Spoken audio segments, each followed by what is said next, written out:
성경 말씀 봅니다. 히브리서 11장 1절에서 2절 말씀 상고에서 올립니다. 히브리서 11장 1절에서 2절 말씀. 믿음은 바라는 것들의 실상이요 보지 못하는 것들의 증거니 선진들이 이로써 증거를 얻었느니라. 아멘. 오늘 성경 말씀 히브리서 11장 1절에서 2절 말씀. 성경 말씀 66권 가운데서 우리 예수 믿는 신앙인들의 믿음의 정의를 내준 말씀이 바로 오늘 본 말씀 히브리서 11장 2절이라고 말을 할 수가 있습니다. 이 말씀은 어떤 말씀일까요? 단순하게 믿는다는 게 아니라 믿음의 삶을 우리의 삶의 생활에 적용시키면서 꿈을 가지고 나갈 때 내일에 이루어질 꿈을 현실로 만들어내는 그러한 축복의 메시지라고 말할 수 있습니다. 그래서 오늘은 말씀의 주제를 내일의 꿈을 오늘의 현실로 라는 말씀의 주제를 잡아봤습니다. 인간은 어느 시대를 막론하고 꿈을 꾸지 않는 사람은 하나도 없습니다. 나름대로 다 꿈을 꾸고 있습니다. 역사적인 기한길을 돌아보더라도 인간 삶의 역사에 있어서 공동체가 되었든 가정이 되었든 사회나 국가가 되었든 간에 어느 체제를 막론하고 원대한 비전과 꿈을 가지고 그 꿈을 이루고 성취하기 위하여 나름대로 사람들은 머리를 짜가면서 성립시키려고 혼신을 다하는 모습들을 보게 됩니다. 이거는 옛날이나 지금이나 하나도 다를 것 없습니다. 그런데 문제는 꾸고 있는 꿈을 어떻게 성취해 나가느냐가 관건이 될 것입니다. 꾸고 있는 꿈을 현실로 실현하기 위해서는 우리는 어떻게 해야 돼요? 단순하게 꿈만 꾸어서는 안 됩니다. 나는 이런 사람이 될 거야. 나는 이러한 축복을 받을 거야. 나는 이러한 삶으로 모든 과정을 이루어 나갈 거야. 이러한 꿈만 꾼다고 그게 우리들의 삶의 현실로 이루어지는 건 아니란 말입니다. 나름대로의 각자의 꿈을 꾸고 있다면 그 꿈이 현실로 이루어지기 위해서 본인 자신이 부단히 노력하고 기력해 나갈 때 그 꿈은 현실이란 눈앞에 펼쳐질 수 있다는 것 우리는 믿지 말아야 합니다. 그렇다면 그가 누가 해줘요? 어느 누구도 안 해줘요. 그건 하나님도 안 해준다고요. 아무리 신앙생활을 잘하고 믿음이 좋다 할지라도 자기 자신이 꾸는 꿈은 자기가 성취해야 하고 자기가 성립하기 위하여 부단히 노력하고 기억해 나가야 한다는 말입니다. 이것이 오늘 본 말씀 히브리서 기자가 말하는 교훈이라고 말할 수 있습니다. 단순하게 꿈만 꾸는 것이 아니라 계획한 성리의 역사를 성취하겠다는 각오와 결단을 가지고 그 꿈이 현실화되도록 기력해 나갈 때 우리의 인생의 삶에 금상첨화와 같은 역사는 펼쳐지며 전개될 줄로 믿습니다. 그렇다면 오늘 본 말씀을 생각하며 몇 가지로 생각해 본다면 믿음의 삶의 꿈을 현실화시키기 위해서 과연 우리는 어떻게 해야만 할까요? 금방 말씀드린 것처럼 꿈만 꾼다고 현실이 이루어지는 것은 아니란 말입니다. 그렇다고 해도 꿈이 없어도 안 됩니다. 왜 이럴까요? 이러한 말로 한번 생각을 해보려고 합니다. 1915년 10월 27일 남극을 탐험하기 위하여 세크린턴이라는 사람은 인디 어련호를 타고 항해한 지 327일째 수많은 빙하의 파편에 배의 선체가 파손되어서 난파선이 되고 말았습니다. 그런가 하면 엎친 데 덮친 격이라고 돛대는 부러지고 배 측면에는 구멍이 뚫리고 말았습니다. 구멍이 뚫렸으니 어떻게 돼요? 바닷물을 스며들겠죠. 결국 최후의 순간을 맞이할 수밖에 없는 상황에 봉착한 끔찍한 상황이 되었습니다. 그러한 결과 속에 빙하에 갇혀서 오도 가도 못하는 상황, 고립된 신세가 돼버리고 말았다는 말입니다. 그런데 문제는 더 심각한 문제가 대두됐습니다. 그게 뭘까요? 식량이 떨어졌다는 겁니다. 식량을 보급받기를 원한다면 55km나 떨어져 있는 보급소로 가야 하는데 지금 배는 빙하에 갇혀서 꼼짝달싹을 하지 못하고 침몰 직전에 놓여 있는 겁니다. 이렇게 다음을 떠난 지 490일이 되었습니다. 빙하에 갇힌 지 164일, 상상할 수 없는 고통의 기간이라고 말할 수 있겠지요. 육신적으로도 정신적으로도 고통이 아닐 수 없었을 겁니다. 이렇게 되면 모르긴 몰라도 대다수의 사람들이라면 불화와 다툼이 일어날 것이고 서로가 충돌하면서 문제가 벌어지며 희망과 꿈을 잊어버리고 좌절과 절망 속에서 거느릴 수밖에 없겠지요. 그러면 어떻게 돼요? 서로가 원망하고 서로가 불평불만하며 네 탓이다 내 탓이다 서로가 격렬하게 싸움만 일어나고 말 것입니다. 그런데 놀랍게도 이 항해를 하고 탐험을 했던 함장인 새 클린턴의 지도력이 대단했다는 겁니다. 이렇듯 빙하에 갇혀서 죽음의 그림자가 넘실거리며 언제 죽을지 알지 못하는 상황 속에서도 이들은 원망과 불평불만하지 않고 희망과 비전과 꿈을 잃지 않고 서로가 의지하며 서로가 위로하며 서로가 붙들어주는 그러한 전제 조건이 이루어진 겁니다. 어떻게요? 악조건 상황 여건 속에서 말입니다. 모두가 하나같이 희망의 끝을 놓지 않고 내일을 바라보는 비전의 꿈을 가지고 빙하에 갇혀되어 죽음의 그림자가 넘실거리는 상황이었지만 내일에 대한 삶을 바라보는 꿈을 심어주고 있었기 때문에 결과적으로 보면 놀라운 역사가 일어났다는 겁니다. 빙하 얼음 속에 갇힌 지 164일 만에 그들은 무사일생으로 구원의 축복된 역사가 이루어졌으니 이들의 꿈과 이들의 비전과 이들의 소망과 이들의 힘은 오늘 본 말씀 히브리서 기자가 말한 말씀의 성취가 이루어졌다고 말할 수 있으니 믿음은 바라는 것들의 실상이요 보지 못하는 것들의 증거라. 이러한 역사가 성립되었다는 것을 말합니다. 그렇다면 저와 여러분들도 험악하고 환난과 혼돈과 혼탁함으로 심각한 이 시대에 많은 사람들 말합니다. 이 나라는 희망이 없고 이 나라는 꿈이 없고 이 나라는 비전이 없다. 그래서 어떤 사람들은 말하길 이런 나라에서 살아서 뭐하냐 이렇게 개탄하며 좌절과 절망 속에 허덕이는 현실점 속에 있다 할지라도 오늘 본 말씀 히브리서 기자가 우리에게 말하는 것처럼 믿음은 바라는 것들의 실상이요 보지 못하는 증거라.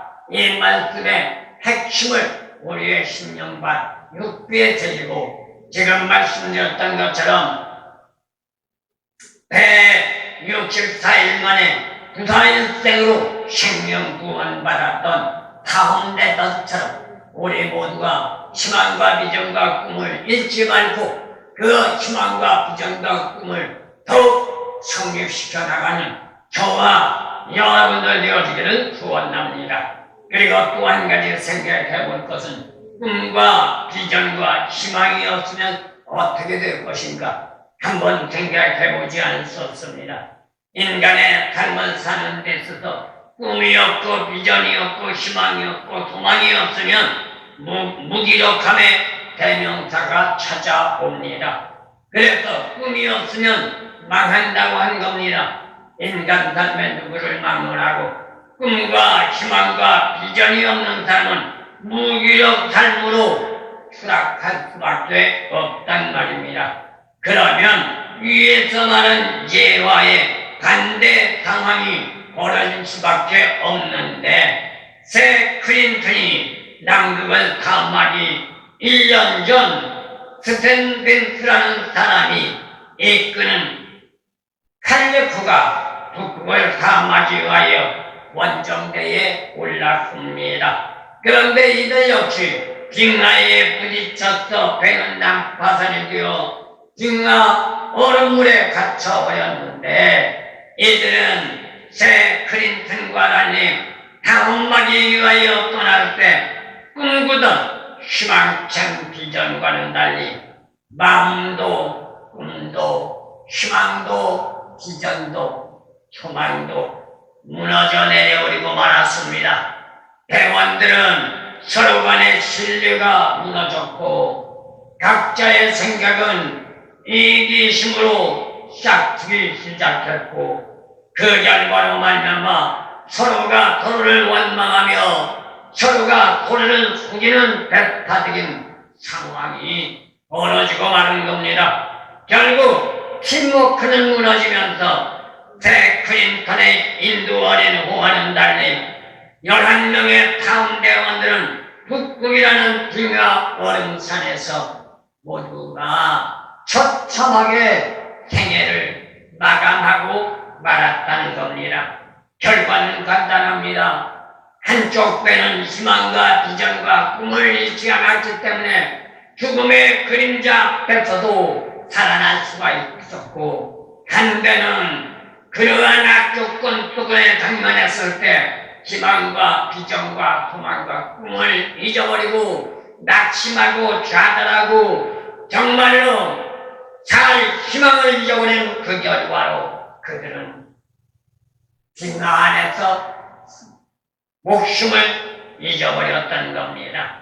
팀워크가 무너지면서 각자의 이기심은 회원들 가운데 관계 성립을 무너뜨렸고 이러한 전제 조건 속에서 사단 마귀의 역사를 개입하고 말았던 거죠. 분열과 분쟁이 일어나게 됐고 사단 마귀의 전략과 전술 중에 하나가 뭐예요? 분열과 분쟁이고 원망과 시기와 질투와 미움이란 말입니다. 사랑하는 성도 여러분, 우리가 신앙의 삶을 살며 세상을 살아가는데 힘들고 어렵지 않다는 건 거짓말입니다. 모두가 힘들고 어렵습니다. 저는 그래서 가끔씩 그런 말을 합니다. 예수 믿는 게 얼마나 힘들지 않느냐? 오늘날 대답자들은 교회 다니면 예수 믿는 게 쉽다고 말합니다. 그러나 정말로 신앙의 일로 들어가면 예수 믿는 건 죽지보다 더 힘듭니다. 그러나 희망과 비전과 꿈과 소망을 잃지 않고 예수님과 함께한다는 원대한 꿈을 가지고 나가기 때문에 기쁨과 즐거움이 시작되고 그 기쁨과 즐거움이 시작되는 속에서 하나님의 영광의 축복의 문이 번쩍 열려지는 줄로 믿습니다. 이러할 때 어떤 역사가 나타나요? 상황 여건이 문제가 아니고 환경 여건이 문제가 아니라 사람이 많으냐 적으냐가 문제가 아니라 팀워크는 더욱 굳건해지고 서로가 원망과 불평과 불만 대신 위로하고 감싸주며 서로가 용기를 북돋아주고 손에 손을 붙잡고 예수 안에서 전진할 때 희망의 꽃은 피어나게 되고 소망의 꿈은 하나님 앞에 영광을 돌리는 축복으로 변화되는 아름다운 역사가 나타나는 줄로 믿습니다. 마지막 말씀드립니다. 꾸고 있는 꿈을 우리는 현실화시켜야 합니다. 그냥 꿈으로만 머물면 헛된 망상에 불과합니다. 그러나 꾸고 있는 꿈을 현실화시키면 그것은 축복으로 변화되는 줄로 믿습니다. 그러나 이러한 전제 조건들이 말처럼 쉽지는 않단 말입니다. 설령 꿈을 꾼다고 해도 그 꿈을 현실로 승화시켜 나가기 위해서는 그만한 대가가 지불되어야 한다는 것 우리는 잊지 말아야 합니다. 이거는 믿는 신앙의 삶만이 아닙니다. 세상의 삶도 마찬가지입니다. 우리의 세상적인 삶의 생활도 대가를 지불하지 않으면 우리는 살아갈 수가 없습니다. 일례로 말씀을 드려 직장에 나가서 돈을 버는 것도 그냥 직장 다닌다고 돈이 벌려지는 것이 아니고 월급이 나오는 것이 아니라 월급을 받은 것만큼 대가를 지불해야 하는데 그 대가가 뭐예요? 그 회사와 그 기업에서 원하는 바라는 수많은 것을 부단히 힘쓰고 수격하며 노력해서 결과를 드러냈을 때 그 결과의 보답으로 월급 봉투가 두둑하게 나온단 말입니다. 우리 예수 믿는 신앙도 마찬가지입니다. 하나님 앞에 복 받기를 원합니까? 여러분의 생명구원 받고 천국 가기를 원합니까? 단순하게 교회 다니니까? 단순하게 예배 드리니까? 단순하게 믿으니까? 내가 직분자가 됐으니까? 구원받고 천국 가는 게 아닙니다. 구원을 받고 천국을 가려면 구원을 받을 수 있도록 천국을 갈 수 있도록 우리의 삶의 생활이 변화되어야 하고 변화된 것만큼 하나님 말씀 안에서 살아가며 실천하는 삶의 생활이 되어져야 되는 줄로 믿습니다. 그게 바로 대가를 지불하는 겁니다. 그렇기 때문에 여기엔 뭐가 필요해요? 헌신과 봉사와 충성과 희생이 필요하단 말입니다. 마음과 뜻과 정품과 정성을 다하여 주님이 말씀하신 것처럼 하나님 영광 속에 축복받기를 원하며 생명 구원받고 천국 가기를 원하며 오늘의 꿈꿈이 내일의 결과 현실로 드러나게 하기 위해서는 마음과 뜻과 정성을 다하며 헌신봉사 충성으로 희생하는 대가를 지불할 때 결실의 열매가 맺어지는 줄로 믿습니다. 그렇다면 우리 모두가 일어나는 신앙의 삶의 주체자가 되어 하나님의 주시는 축복을 성급으로 선물로 아름답게 받아 누릴 수 있는 저와 여러분들 되어지기를 원합니다. 그러기 위해서는 어떻게 해야 돼요? 꿈을 꾸는데도 복된 꿈을 꾸어야 합니다. 하나님이 원하는 꿈을 꾸어야 합니다. 하나님이 바라며 하나님이 뜻하는 꿈을 꾸어야 합니다. 내 생각, 내 방법, 내 뜻, 내가 원하고 내가 바라는 꿈이 아니라 하나님이 원하는 것, 하나님이 바라는 것, 하나님이 소망하는 것, 하나님이 기대하는 뜻을 따라 꿈을 꾸어 나갈 때 복의 문은 열려지는 줄로 믿습니다. 그런데 여기에는 고난과 역경은 고통의 시련을 감당해내야 한단 말입니다. 야곱이나 요셉처럼 온란 인생의 삶을 사는 우리 모두가 주어진 과제를 가지고 나갈 때 단순하게 과제를 가지고 나간다고 말만 하지 말고 주어진 그 과제가 현실에서 열매로 결실을 맺을 수 있는 우리의 삶의 생활이 이루어져야만 된다는 것 저와 여러분들 잊지 마시기를 예수님의 이름으로 소원합니다. 그렇다면 여기에서 말하는 꿈이란 무엇일까요? 믿는 자와 믿지 않는 자가 꿈은 다릅니다. 꿈은 다 꿉니다. 인간이라면 눈을 막론하고 어린아이가 됐든 어른이 됐든 할머니가 됐든 할아버지가 됐든 믿든 안 믿든 배웠든 안 배웠든 부자든 가난하든 똑똑하든 바보든 꿈은 다 있습니다. 그런데 이 꿈은 두 가지로 분리한다면 믿는 자의 꿈과 믿지 않는 자의 꿈이 다르단 말입니다. 여기에서 꿈이란 문맥상을 본다면 믿는 자든 안 믿는 자든 똑같은 말이라고 말할 수 있겠지만 그러나 이를 분리해 본다면 세상적인 것과 믿음에 대한 삶에 대한 꿈은 현저하게 차이가 있다는 겁니다. 세상적인 삶의 꿈은 이루어질 때까지 기다리는 겁니다. 그러나 믿는 자의 꿈은 단순하게 기다리는 것이 아니라 이루어지도록 주력하며 노력해 나가는 것이란 말입니다. 누가 만들어가요? 내가 만들어가요.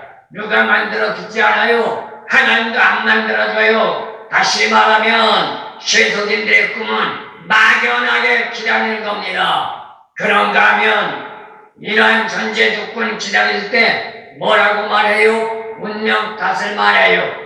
그러나 우리는 운명 탓을 말하지 않습니다. 우리가 꾸는 꿈을 현실화로 만들어 나간단 말입니다. 하지만 믿는 자의 꿈은 본인 자신이 실현하기 위하여 부단히 주력하고 노력해 나간다는 것 우리는 잊지 마시길 소원합니다. 그렇다면 그 결과는 다를 수밖에 없습니다. 어떻게 달라요? 세속인들의 꿈은 막연하게 기다리면서 바라볼 뿐이지만 믿는 자들의 꿈은 꿈을 꾸는 순간부터 진행형 이루어 나가는 과정이라는 것, 그래서 진행형이라고 말하는 겁니다. 믿음의 삶의 역사는 인간 자신의 그 무엇을 위한 것이 아니라 하나님의 원하시는 척도에 따라 순종하고 헌신하고 봉사하면서 희생하고 충성한단 말입니다. 그러나 세상적인 믿지 않는 자들의 꿈은 그렇지 않습니다.